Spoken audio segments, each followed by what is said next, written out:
प्यारे बच्चों, आप सभी का हमारे चैनल पे बहुत बहुत स्वागत है। दोस्तों, इस वीडियो के माध्यम से क्लास 10th के बच्चों के लिए विज्ञान का 2024 बोर्ड परीक्षा के लिए एक न्यू वायरल मॉडल पेपर लेकर के आ चुके हैं। और बच्चों, इस वीडियो के माध्यम से मैं आप सभी के समक्ष इस पूरे वायरल मॉडल पेपर का A to Z solution provide करने वाला हूँ। और अब की बार 2024 का पेपर बिल्कुल ऐसा ही आएगा जैसा कि मैं आप सभी को इस वीडियो के माध्यम से बताने वाला हूँ, दिखाने वाला हूँ। इससे बाहर एक भी प्रश्न नहीं आएगा, ये मैं दावे के साथ बोल सकता हूँ। और अब की बार 2024 बोर्ड परीक्षा में धुआं उड़ा देना है, क्योंकि अब की बार का टारगेट है 95% अचीव करने का। तो अगर आप वाकई में चाहते हैं कि अपने माँ बाप का नाम रोशन करना, आप वाकई में पेपर में धुआं उड़ाना चाहते हैं, तो इससे पूरे वीडियो को शुरू से लेकर एंड तक जरूर देखिएगा।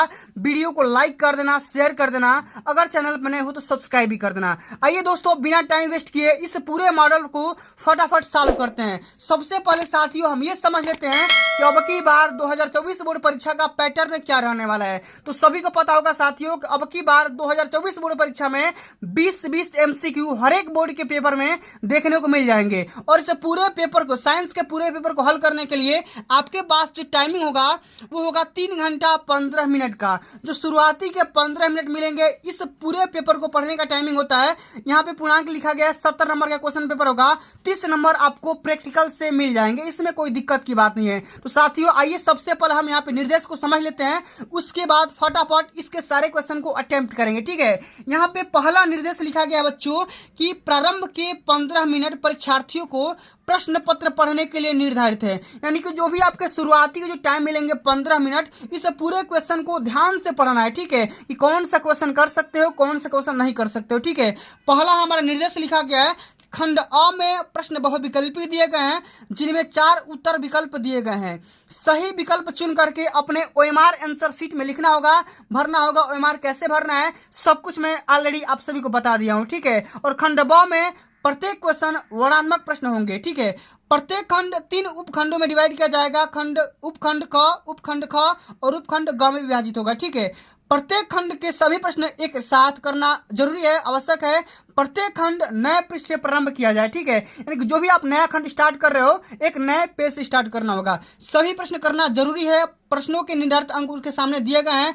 आवश्यकता अनुसार अपने उत्तरों की पुष्टि स्वच्छ एवं नामांकित चित्रों के द्वारा और रासायनिक समीकरणों के द्वारा करना होता है। ठीक है, जहां पे आपको लगे कि इस वाले क्वेश्चन में फिगर बनाना है या रासायनिक समीकरण देना है, तो उसको छोड़ना नहीं है। ठीक है, अगर आप ऐसा छोड़ दोगे तो बोर्ड के पेपर में अच्छे से अच्छे मार्क्स अचीव करने में चूक हो सकता है। ठीक है, अब ये साथियों, हम यहाँ पे बहुविकल्पी प्रश्नों को सबसे पहले समझेंगे, उसके बाद हम खंड ब की तरफ मूव करेंगे। ठीक है, हमारा सबसे पहला प्रश्न यहाँ पे पूछा गया बच्चों कि यदि आपतन कोण I तथा अपवर्तन कोण R हो तब अपवर्तित किरण विचलित होगी। देखो, जब आपतन कोण I और अपवर्तित किरण R हो, तब यहाँ पे अपवर्तित किरण कितने डिग्री पे मूव करेगी, ठीक है, विचलित होगी, ये बताना है। I माइनस आर या I प्लस आर या I इंटू आर या sine I by sine R. ठीक है, तो इसका जो राइट आंसर होगा साथियों, ऑप्शन नंबर पहला राइट आंसर होगा, क्योंकि I माइनस आर हो जाएगा। ठीक है, ऑप्शन नंबर यहाँ पे पहला बिल्कुल राइट आंसर होगा।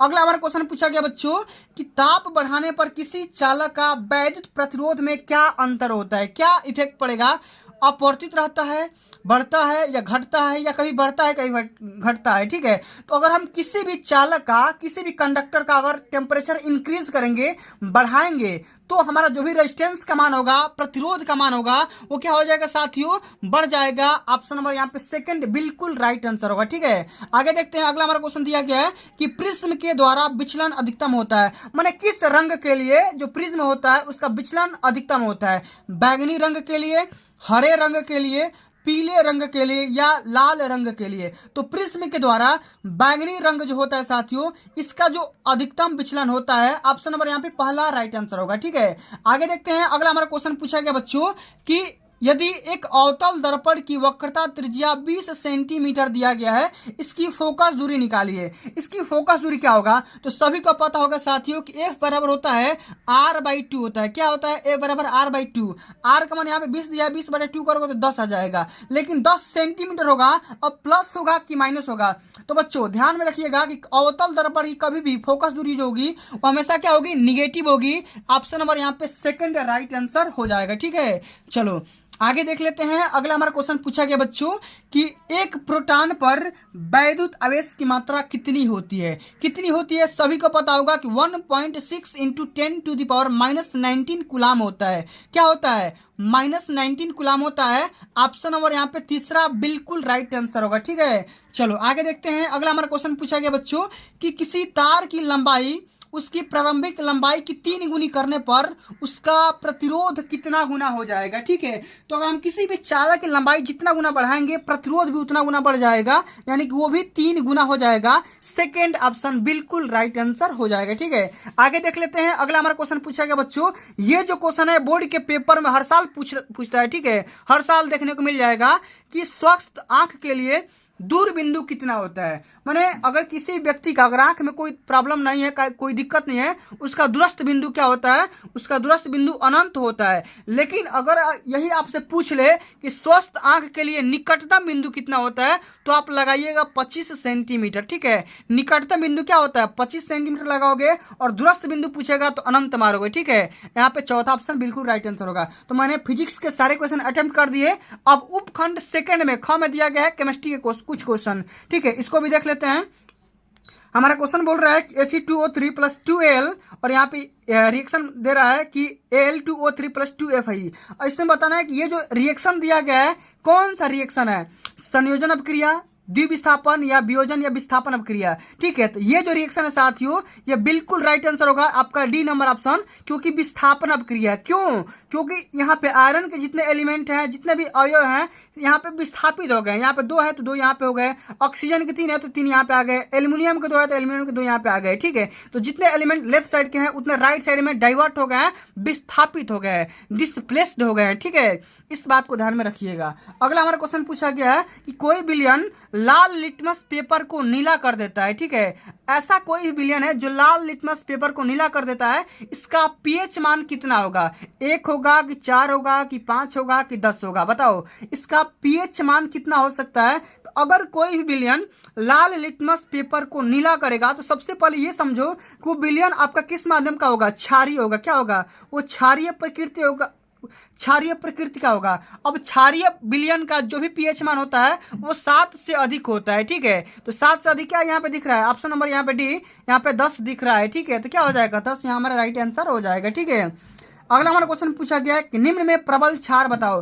प्रबल क्षार, ठीक है, प्रबल क्षार चूज करना है। ठीक है, तो प्रबल क्षार हो जाएगा पोटेशियम हाइड्रोक्साइड। ऑप्शन नंबर यहाँ पे सेकंड बिल्कुल राइट आंसर हो जाएगा। पोटेशियम हाइड्रोक्साइड यहाँ पे क्या हो जाएगा? प्रबल क्षार हो जाएगा। ठीक है, चलो आगे देखते हैं। अगला हमारा क्वेश्चन पूछा गया है कि सल्फ्यूरिक अम्ल में अम्लीय हाइड्रोजन परमाणुओं की संख्या कितनी होती है। यानी कि सल्फ्यूरिक एसिड में अम्लीय हाइड्रोजन परमाणु की नंबर बताना है कितना होता है। ये होता है 2, H2SO4 होता है ना, तो हाइड्रोजन के कितने एलिमेंट हैं, कितने एटम है? ठीक है, कितने हो जाएंगे? 2 हो जाएंगे। ऑप्शन नंबर पहला ही राइट आंसर हो जाएगा। ठीक है, चलो आगे देख लेते हैं। अगला हमारा क्वेश्चन पूछा गया बच्चों कि निम्न में से कौन सी धातु अम्ल में से हाइड्रोजन विस्थापित करती है।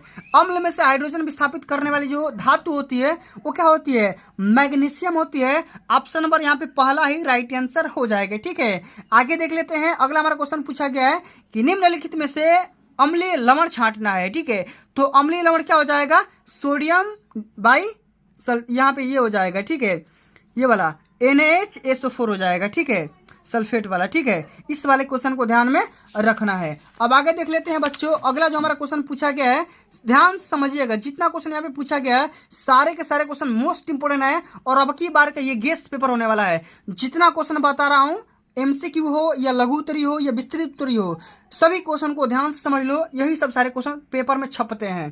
ठीक है, अगला हमारा क्वेश्चन पूछा गया है, बायोलॉजी का क्वेश्चन है कि यकृत स्रावित करता है लार, जठरस, पित्तरस या अग्न्याशिक रस। बताओ यकृत किस रस का स्रावण करता है? ये करता है पित्त रस का। ऑप्शन नंबर तीसरा बिल्कुल राइट आंसर हो जाएगा। ठीक है, अगला हमारा क्वेश्चन है बच्चों कि पादपों में जाइलम का कार्य होता है उत्सर्जी वर्ज्य पदार्थों का संवहन, जल का संवहन, भोजन का संवहन या अमीनो एसिड का संवहन। बताओ क्या हो जाएगा? पादप मतलब क्या होता है? पौधे। ठीक है, तो पौधे में जाइलम का क्या वर्क होता है ये बताना है। ये जल का ऊपर सींचता है। ठीक है, जल का संवहन करता है, जल को ऊपर भेजता है। ठीक है, अगला हमारा क्वेश्चन है पूछा गया है कि पराग नली में नर युग्म की संख्या कितनी होती है? एक होती है कि दो होती है कि तीन होती है कि आठ होती है? तो पराग नली में नर युग्म की जो संख्या होती है साथियों, ये कितनी होती है? तो ये होती है आप सभी का दो। ठीक है, ऑप्शन नंबर यहाँ पे सेकंड राइट आंसर होगा। अगला हमारा क्वेश्चन पूछा गया है कि मनुष्य के प्रत्येक जबड़े में चर्वणक दंतों की संख्या कितनी होती है? ठीक है, दंतों की संख्या, दांत की संख्या पूछा गया है। ठीक है, तो ये क्या हो जाएगा? 6 होता है। ठीक है, ऑप्शन नंबर यहाँ पे तीसरा राइट आंसर हो जाएगा। अगला क्वेश्चन हमारा ये है कि मेरुरथ से निकलने वाली मेरु तंत्रिकाओं की संख्या कितनी होती है? 15 जोड़े, 31 जोड़े या 21 जोड़े या अनिश्चित होती है? तो मेरुरथ से निकलने वाली जो मेरु तंत्रिकाओं की संख्या होती है वो होती है 31 जोड़े। ऑप्शन नंबर यहाँ पे सेकंड बिल्कुल राइट आंसर होगा। ठीक है, चलो आगे देख लेते हैं। अगला हमारा क्वेश्चन पूछा गया है कि पराग कोश में क्या होता है? पराग कोश में आपका पराग कण होता है, इसमें कोई ऑप्शन नहीं दिया गया है। ठीक है, तो पराग कोश में क्या होता है? ठीक है, पराग कण होता है। ठीक है, इस बात को ध्यान में रखना है। अगला हमारा क्वेश्चन पूछ दिया गया है कि F2 पीढ़ी में 3:1 अनुपात का प्राप्त होता है, किस में प्राप्त होता है? एक संकर क्रॉस में, द्विसंकर क्रॉस में, या दोनों में, या किसी में नहीं? ठीक है, तो एक संकर क्रॉस में ये वाली पीढ़ी का अनुपात होता है। ऑप्शन नंबर यहाँ पे पहला बिल्कुल राइट आंसर हो जाएगा। ठीक है, तो साथियों हमने जितने भी यहाँ पे 20 MCQ थे सारे के सारे क्वेश्चन को कवर कर लिया।